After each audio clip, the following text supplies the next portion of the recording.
Sam to me is I trust him. I can't help it. He's given the city really good advice over the years, and I can't picture him doing something deceitful. But that's my own take on it. But I agree that if you have a situation that Mr. Randolph can look over the bills, and you're going to see 20 minutes here, 10 minutes here.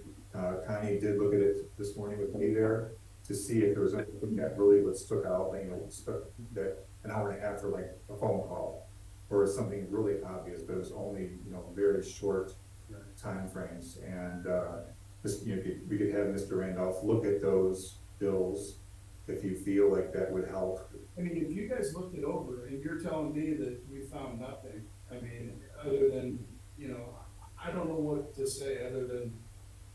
I can tell you that looking at the bills, I didn't see anything that looked as though the time had been padded in any way or looked unreasonable for the work that was done, and that the few bills that we had that were outside of the retainer, we know that there was work performed, there was paperwork done, or an appearance in court that coincided with the bill.